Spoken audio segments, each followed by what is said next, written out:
Assalamualaikum warahmatullahi wabarakatuh. Semangat pagi semuanya. Apa kabarnya teman-teman? Semoga kita dalam kondisi sehat walafiat, tetap semangat gitu ya. Untuk pertemuan ke-14 mata kuliah Strategic Management, kembali bersama dengan saya Irwin Sukrisna Sugeng di channel Lapak Dosen. Untuk pertemuan ke-14 kali ini kita akan membahas itu mengenai audit strategik ya. Audit strategik, kemudian juga kita bahas mengenai implementasi strategik dan juga evaluasi dan pengawasan gitu. Ada audit strategik, kemudian juga bagaimana detailnya kita akan juga ngebahas mengenai tahapan pelaksanaan pemeriksaan strategis atau audit secara umum. Jadi ada beberapa hal-halnya yang beberapa hal yang ada di situ. Kemudian juga kita akan membahas implementasi dari strategi untuk audit strategik ini. Kemudian juga mengorganisasi tindakan strategi, juga mengenai bagaimana kita menata para staf di organisasi atau di perusahaan, pengelolaan budaya perusahaan jadi corporate culture, juga kita akan membahas mengenai evaluasi dan juga pengendalian yang terdiri dari 3 unsur dasar. Kemudian juga kita membahas mengenai sistem informasi strategik, ya kan? Sistem strategik dan juga manajemen insentif strategik gitu ya. Kita langsung aja lihat kepada slide-nya. Saya share screen dulu.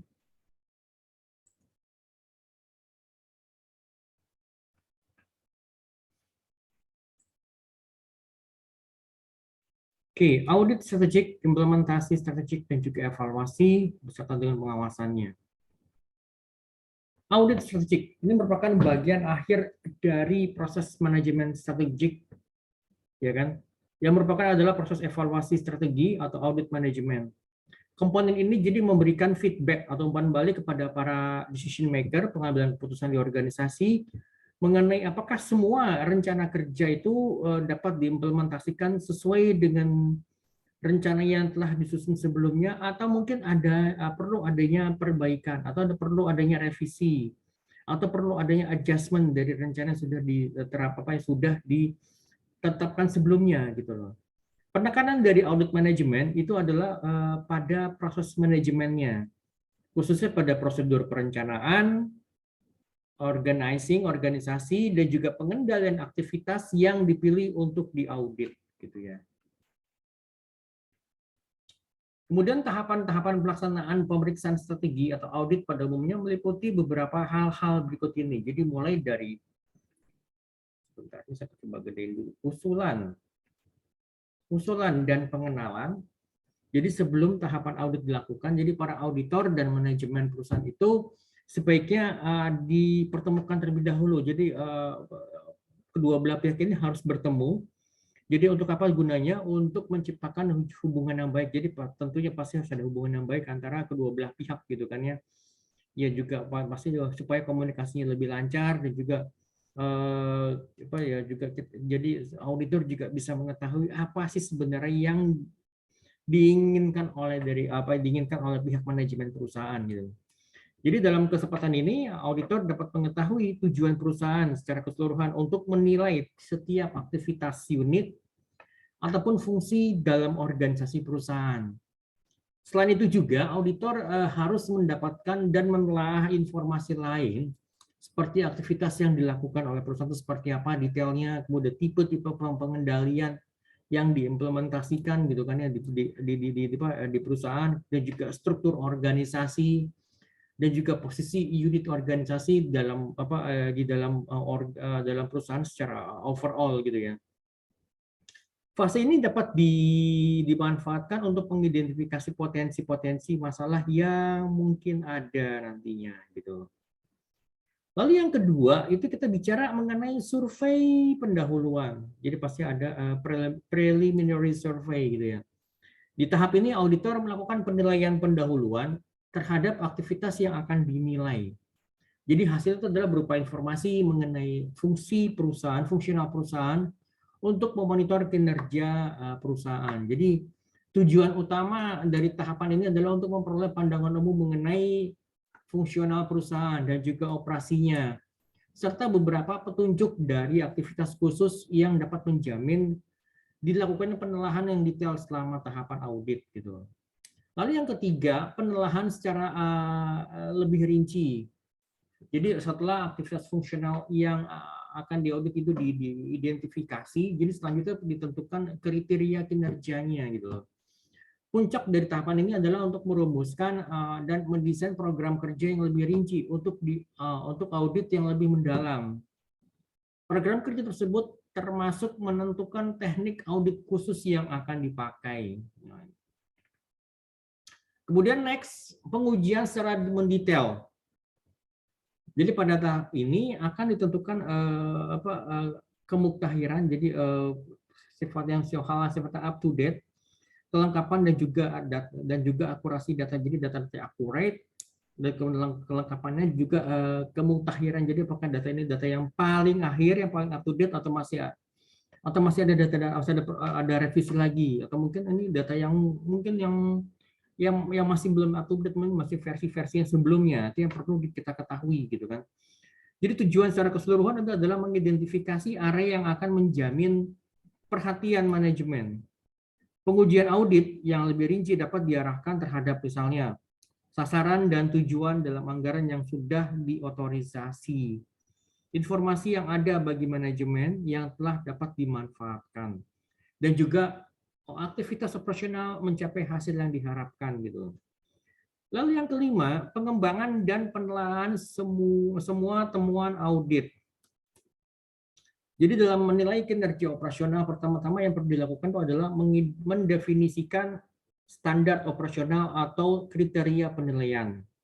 Auditor harus mempunyai cukup pengetahuan dan pengalaman mengenai aktivitas yang diaudit, agar audit itu dapat mengembangkan kriteria evaluasi yang memadai. Lalu yang keenam itu pelaporan. Jadi keberhasilan pemeriksaan manajemen itu bergantung pada mutu laporan yang dihasilkan. Ya kan? Laporan pemeriksaan manajemen itu adalah alat formal untuk memberitahukan manajemen puncak temuan auditor yang signifikan serta rekomendasinya. Masalah ataupun temuan yang tidak signifikan hendaknya tidak perlu dilaporkan. Apabila manajemen dapat diyakinkan untuk bertindak sesuai dengan rekomendasi yang telah diberikan, audit secara keseluruhan barulah akan bermanfaat. Kemudian yang ketujuh ini tindak lanjut setelah audit. Tujuan penelaahan tindak lanjut adalah memastikan bahwa rekomendasi yang dimasukkan dalam laporan audit benar-benar telah dilaksanakan. Apabila manajemen tidak melakukan tindakan korektif yang dimaksud, maka carilah penjelasan mengapa manajemen gagal melakukan hal tersebut. Jadi ini masih tetap merupakan kewajiban dari para auditornya gitu. Nah, biasanya kalau tim audit ini atau tim auditor ini adalah pihak ketiga, jadi pihak yang berada di luar perusahaan, gitu kan.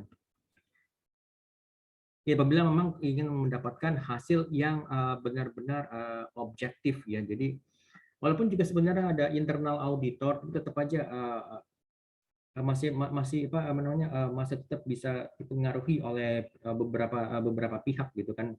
Tapi kalau eksternal auditor yang berasal dari luar pihak perusahaan itu mereka akan bisa sangat subjektif gitu kan. Akan bisa sangat objektif gitu.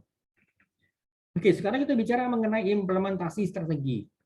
Implementasi strategi itu adalah jumlah keseluruhan aktivitas dan pilihan yang dibutuhkan untuk dapat menjalankan perencanaan strategis. Jadi ada perencanaannya, kemudian pasti ada implementasinya.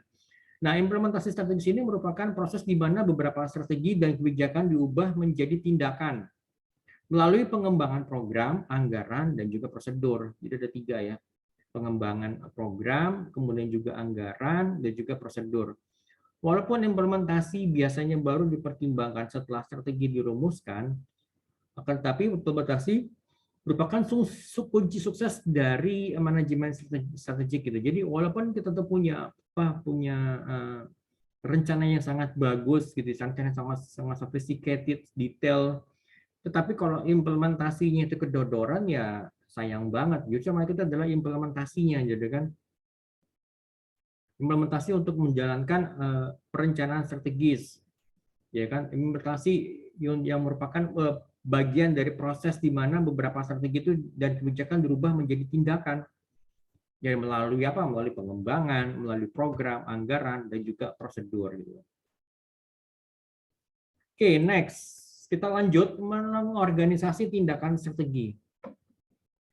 Para manajer divisi dan wilayah fungsional harus bekerja sama dengan rekan manajer yang lainnya dalam mengembangkan program, anggaran, dan juga prosedur untuk mendukung implementasi strategi. Nah, para manajer divisi ini juga harus bisa bekerja sama untuk bisa mencapai sinergi di antara berbagai divisi ya di dalam satu perusahaan, dalam satu organisasi, dan juga wilayah fungsional agar mampu menciptakan dan memelihara kompetensi khusus perusahaan. Jadi para manajer ini ya harus bisa bersinergi ya. Jadi misalnya antara beragam divisi, misalnya marketing, finance, operation, kemudian supply chain atau dan juga yang lainnya, misalnya finance, marketing, finance, kemudian juga accounting gitu kan ya, kemudian juga beberapa divisi-divisi yang lain, misalnya divisi untuk operation, divisi untuk research and development, itu harus bisa saling bersinergi gitu kan ya. Oke, pertama ini adalah kita mengembangkan program, anggaran, dan juga prosedur. Tujuan dari pengembangan program adalah untuk membuat tindakan yang berorientasi pada strategi. Proses anggaran dimulai setelah program dikembangkan. Jadi anggaran ini dimulai setelah adanya program. Setelah program dikembangkan, perencanaan sebuah anggaran merupakan pengecekan akhir yang nyata dari sebuah perusahaan terhadap kelayakan strategi yang dipilihnya.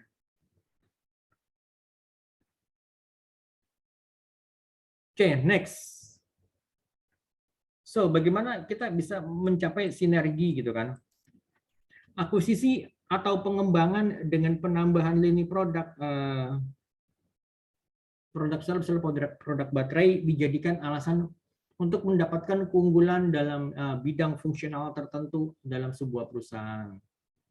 Jadi kalau menurut Igor Ansov nyatakan bahwa ada 4 jenis strategi yang seringkali mempengaruhi keberhasilan implementasi strategi. Pertama itu adalah sinergi pemasaran. Jadi sinergi pemasaran ini dapat tercipta melalui kerjasama antara distributor, salesperson-nya, dan juga pihak gudang atau penyimpanan. Misalnya sebuah lini produk yang lengkap dari beberapa produk yang terkait satu dengan lainnya dan dapat menciptakan sinergi yang meningkatkan produktivitas wiraniaga. Sinergi melalui program promosi bersama dapat melipat gandakan keuntungan ini dengan biaya yang relatif lebih kecil.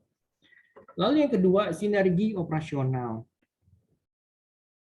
Sinergi ini dapat diperoleh melalui penggunaan tenaga kerja dan juga fasilitas bersama, atau melalui pembelian kebutuhan operasional bersama dalam jumlah yang besar. Dalam hal ini berarti ada pembagian biaya overhead secara bersama-sama gitu. Lalu yang ketiga, sinergi investasi. Sinergi investasi dapat tercipta melalui penggunaan fasilitas produksi dalam pabrik secara bersama-sama. Pembelian persediaan bahan baku secara bersama-sama, penggunaan peralatan dan juga mesin-mesin pengolahan secara bersama dan juga beberapa yang lainnya. Kemudian juga sinergi manajemen. Manajemen yang berkompetensi merupakan suatu hal yang sifatnya mungkin bisa dibilang langka ya. Sehingga penambahan unit bisnis baru ataupun produk baru dapat meningkatkan keseluruhan kinerja gitu. Sebagai contoh misalnya gini. Pada saat ada sebuah perusahaan itu mengakuisisi perusahaan lainnya, pihak perusahaan yang mengakuisisi itu harus mengetahui benar SDM yang akan menduduki posisi kunci, posisi kunci, kemudian juga performance. Jadi bagaimana performance itu yang penting gitu kan ya. Lalu selanjutnya bagaimana kita bisa menata para staff ini kan. Penataan staf itu merupakan salah satu fungsi manajemen yang berkaitan dengan pertama, bagaimana kita bisa mengidentifikasi kebutuhan karyawan. Pastinya kalau kebutuhan karyawan antara satu divisi dengan divisi yang lain pasti akan berbeda gitu kan ya. Baik itu mungkin dari latar belakang pendidikannya, latar belakang pengalamannya, bahkan juga mungkin ada beberapa mungkin divisi yang menerapkan akan sangat baik misalnya kalau menerima gender tertentu misalnya pria karena dia harus bekerja di lapangan karena walaupun sebenarnya tidak tertutup pula perempuan gitu kan ya, atau mungkin juga beberapa divisi misalnya kayak divisi finance yang memang banyak menerima misalnya perempuan karena apa, karena perempuan itu dianggap lebih teliti gitu kan ya. Kemudian juga pencarian misalnya pencarian karyawannya, pencarian calon karyawannya gitu kan. Kemudian juga seleksi karyawannya dari beberapa calon karyawan yang masuk yang sudah diwawancara pasti akan ada proses seleksinya kan ya, bagaimana dari sekian calon misalnya dari 3 calon yang ada kira-kira siapa yang terbaik. Nah, kemudian setelah diseleksi kemudian kita lakukan penempatan karyawan ini ditempatkan sesuai dengan sesuai dengan kebutuhan dari divisinya gitu kan. Dan juga pasti setelah itu ya harus ada yang namanya pelatihan dan pengembangan gitu kan, pembinaan gitu kan. Lalu ya setelah dia berada di posisi tertentu gitu kan, pasti ya akan sangat baik kalau perusahaan itu bisa mempromosikan karyawan tersebut gitu ya, kalau ke jenjang yang lebih tinggi gitu kan ya. Misalnya kalau ada karyawan atasannya mungkin naik ya, atasannya naik ke jenjang yang lebih tinggi lagi, ya yang menggantikan atasannya ini ya sebaiknya dari timnya itu gitu loh. Jadi benar-benar internal promotion gitu kan ya, jangan sampai nanti ambil orang dari luar ya kan, kasihan yang di bawahnya ini yang mungkin dia sudah kerja bertahun-tahun gitu kan ya, dia sudah kerja bertahun-tahun ya, dia sudah tahu juga mengenai kondisi perusahaan, budaya perusahaan, dia bahkan juga mungkin dia mengharapkan untuk bisa naik ke jenjang yang lebih tinggi, tetapi sayangnya perekrutannya dalam promosi dari pihak luar gitu loh. Pastinya juga yang ketujuh adalah penilaian prestasi. Misal penilaian prestasi seperti kayak bulan-bulan sekarang ini, bulan Desember, November, Desember gitu kan ya. Dinilai ini performance selama setahun terakhir ini bagaimana gitu kan ya. Nah, implementasi strategi ini juga seringkali membutuhkan beragam prioritas baru dalam pengelolaan sumber daya manusia. Beberapa perubahan tertentu mungkin berimplikasi pada dibutuhkannya orang-orang baru dan dengan kompetensi yang baru gitu loh. Ya kan? Memberhentikan orang-orang yang kompetensinya tidak sesuai atau tidak memenuhi standar, kemudian melatih karyawan yang ada dan juga sebagainya. Jadi seperti lagi dengan perkembangan seperti sekarang ini ya, ya kan perkembangan teknologi yang mempengaruhi perilaku konsumen gitu kan ya. Kemudian juga ada yang disrupsi baik itu dari disrupsi teknologi, disrupsi teknologi itu digital, disrupsi milenial dan juga disrupsi pandemi yang itu sangat mempengaruhi kinerja perusahaan gitu kan ya. Ya, kinerja perusahaan terpengaruh karena misalnya penerimaan salesnya itu sangat sangat terpengaruh oleh pandemi gitu kan ya. Misal turun 30%, turun 40% misalnya karena let's say katakanlah misalnya ya yang tadinya mungkin orang-orang pada datang ke tempat ke mana membeli produknya, tapi karena pandemi walaupun ada tetapi juga itu sangat berkurang dengan signifikan gitu kan ya. Nah, jadi tentunya ya dengan adanya perkembangan teknologi, disrupsi milenial, disrupsi pandemi itu pasti akan mempengaruhi kebijakan perusahaan. Jadi ya jangan sampai nanti karyawan ini akhirnya harus dieliminasi atau dalam tanda kutip diberhentikan gitu, walaupun diberhentikan secara hormat misalnya dia melalui proses PHK ya sesuai dengan peraturan yang berlaku gitu kan. Ya, seperti itu gitu loh. Pengelolaan budaya perusahaan. Mengingat ya budaya perusahaan itu mempunyai pengaruh yang besar terhadap suksesnya implementasi strategi, ya makanya pihak manajemen harus melakukan analisa untuk menilai kesesuaian antara rumusan strategi dengan budaya perusahaan. Untuk itu pihak manajemen dapat mempertimbangkan beberapa hal, yaitu dengan melakukan pertanyaan-pertanyaan sebagai berikut. Apakah strategi yang dirumuskan sesuai dengan budaya perusahaan saat ini, ya kan?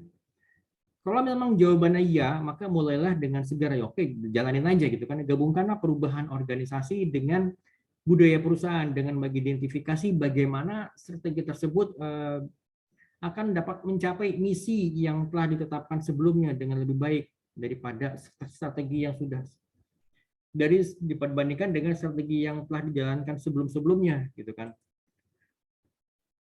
Lalu yang kedua, jika strategi itu tidak sesuai dengan budaya perusahaan yang ada sekarang ini, bisa nggak? Apakah dapatkah budaya tersebut dimodifikasi dengan mudah sehingga lebih cocok dengan strategi yang baru? Jika jawabannya ya, jalankan strategi baru tersebut dengan hati-hati dengan memperkenalkan serangkaian kegiatan perubahan budaya, ya misalnya modifikasi kecil terhadap struktur kegiatan pelatihan dan pengembangan SDM, mempekerjakan manajer-manajer baru yang lebih cocok dengan strategi yang baru, gitu kan. Lalu yang ketiga, yang C, jika budaya perusahaan tidak dapat berubah dengan mudah dalam menyesuaikan dengan strategi yang baru ini, apakah pihak perusahaan bersedia dan mampu membuat perubahan organisasional yang besar dan menerima kemungkinan penundaan dan dalam mengimplementasi strategi yang baru dan menerima kemungkinan meningkatnya biaya? Apabila jawabannya ya, maka pihak manajemen harus mampu mengubah budaya saat ini dengan menetapkan sebuah unit struktural baru untuk mengimplementasikan strategi yang baru. Jika pihak perusahaan tidak bersedia membuat perubahan organisasional yang besar yang menuntut dilakukan perubahan dalam mengelola budaya perusahaan, apakah seluruh SDM dalam perusahaan tersebut masih mempunyai komitmen untuk mengimplementasikan strategi tersebut?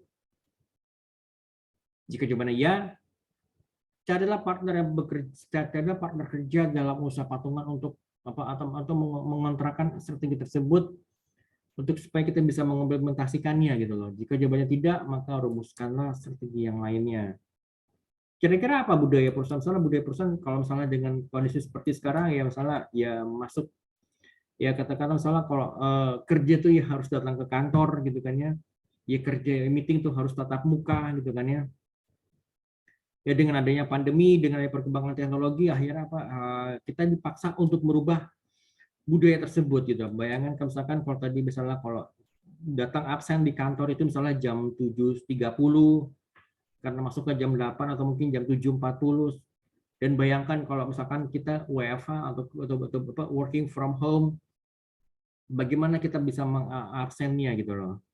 Absennya secara online itu berarti harus ada teknologi baru yang harus diimplementasikan supaya mendukung absen online tersebut gitu kan. Misalnya absen melalui internet melalui jaringan internet, membuka aplikasi tertentu gitu kan, absen online. Nah, walaupun kita misalnya berada di jalan atau kita berada di rumah atau mungkin kita di tempat lain, ya tetap kita harus melakukan misalnya absen online gitu. Yang tadi misalkan kalau ketemu meeting tuh ya di ruangan meeting atau mungkin di tempat tertentu, di tempat klien atau di kafe atau di restoran ya dengan kondisi seperti sekarang ya misalnya kita meeting dilakukan secara online gitu loh. Misalnya melalui misalnya Google Meet atau misalnya melalui Zoom meeting. Nah, itu berarti kan itu ada perubahan budaya gitu loh. Ya kan mungkin yang tadinya kalau misalnya kalau meeting itu ya ketemu tatap muka, kalau sekarang meeting yang bisa dari mana aja, dari rumah atau bahkan meeting mungkin di luar dari jam-jam kantor gitu ya. Ya karena kita ya karena fleksibelnya saking fleksibelnya kita bisa meeting dari mana saja gitu kan. Oke, kemudian juga kita bicara sekarang mengenai evaluasi dan pengendalian. Evaluasi strategi itu meliputi 3 aktivitas dasar, diantaranya adalah memeriksa dasar strategi perusahaan, membandingkan hasil yang diharapkan dengan hasil aktual. Jadi membandingkan antara harapan dengan kenyataan gitu kan ya. Dan yang ketiga, mengambil tindakan koreksi untuk memastikan kinerja yang sejalan dengan rencana. Jadi feedback yang memadai dan tepat waktu merupakan dasar bagi evaluasi strategi yang efektif gitu kan. Evaluasi strategi yang ini sama pentingnya dengan informasi yang mendasari operasinya. Jadi tekanan, pokoknya kalau ada tekanan yang terlalu kuat dari top level manajemen bisa menyebabkan manajer yang di level yang berendah itu untuk memanipulasi data atau memanipulasi informasi. Terutama kalau misalnya berupa mengenai angka, misalnya apa? Misalnya seperti angka-angka KPI, Key Performance Indicator, gitu kan ya. Misalnya dari top level manajemen memastikan misalnya apa KPI untuk tingkat kepuasan pelanggan itu harus berada di angka 4,5 dari skala 1 sampai 5, misalnya 1 itu sangat tidak puas sampai dengan 5 itu sangat puas, ya tuh.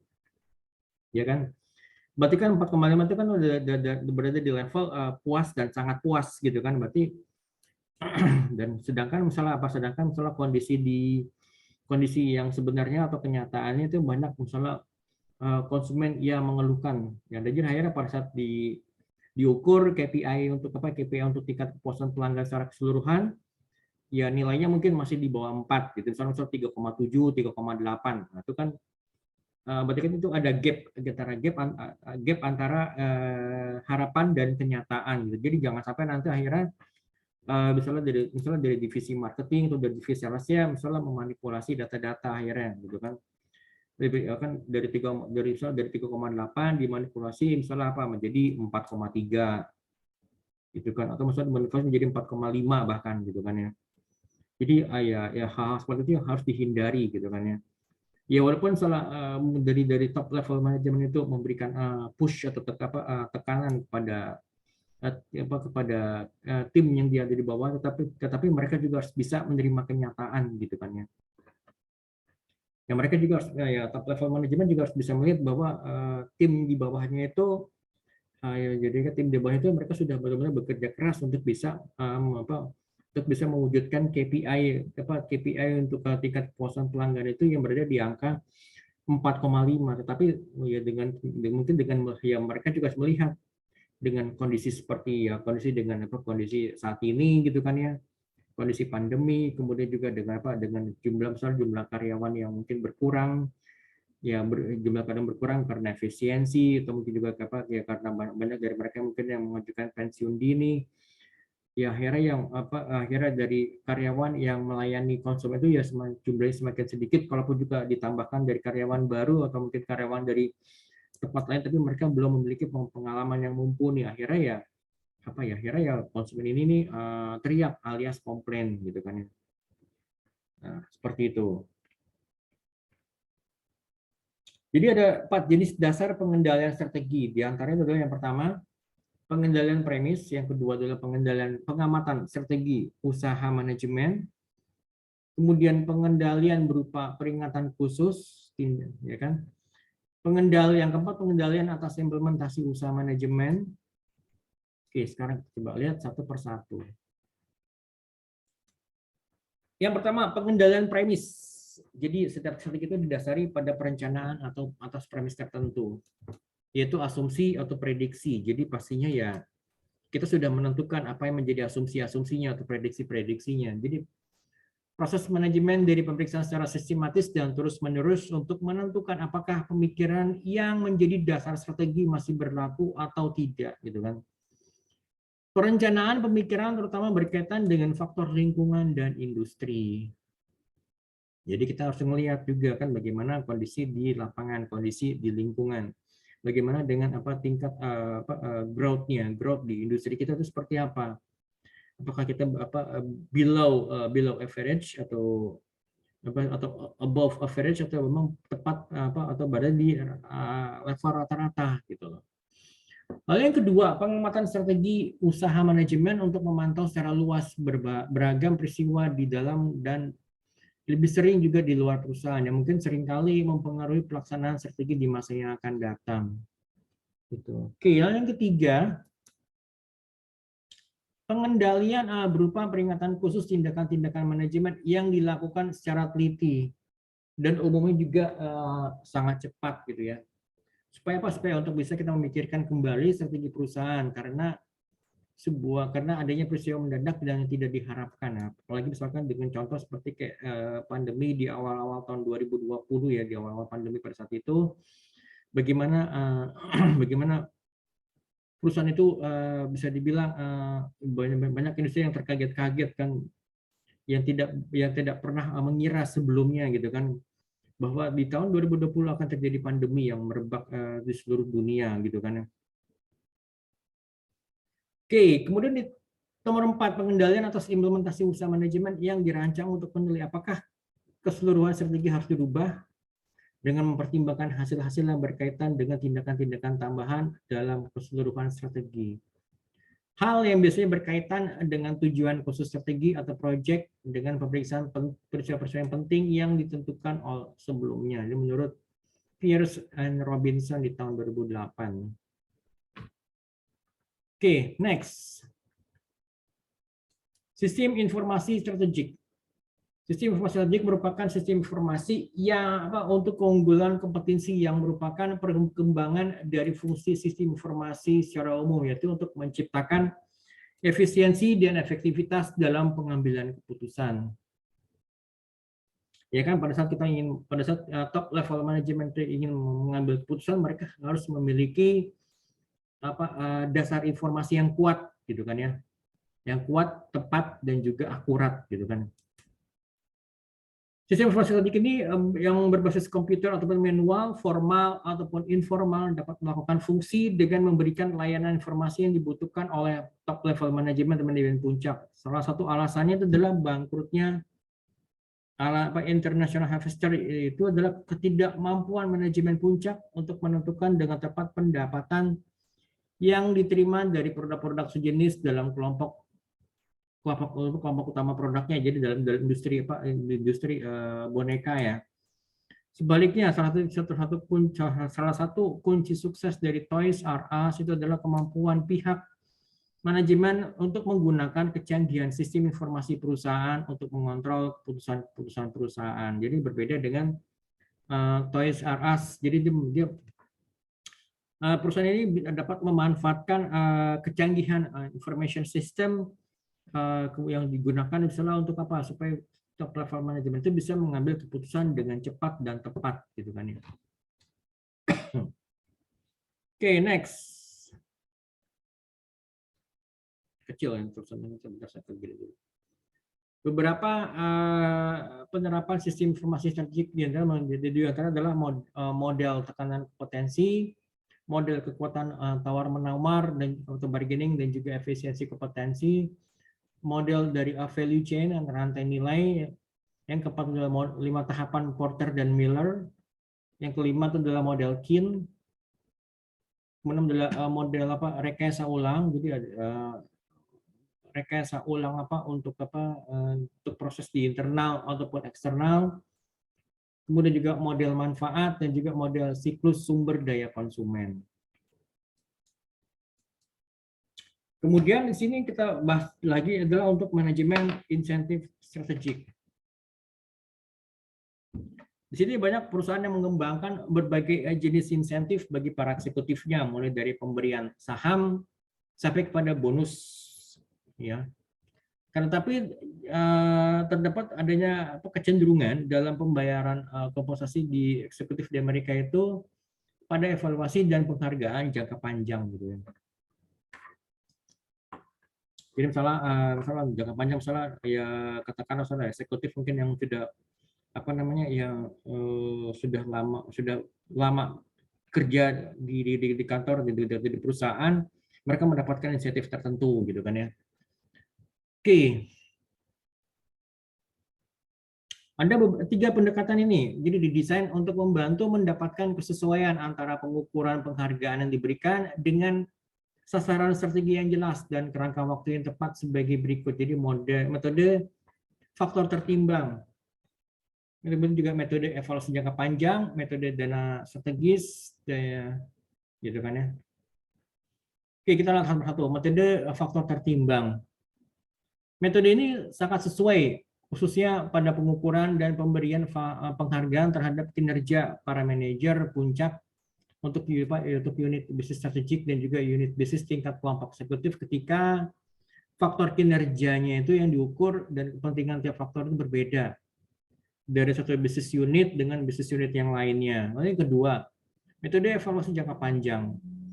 Metode ini memberikan kompensasi kepada para manajer untuk sebagai upaya mereka untuk mencapai sasaran yang sudah ditetapkan sebelumnya untuk untuk satu periode tertentu gitu loh. Yang ketiga, metode dana strategis. Jadi metode ini mendorong para eksekutif untuk memperhatikan biaya pengembangan yang berbeda dengan biaya operasi saat ini.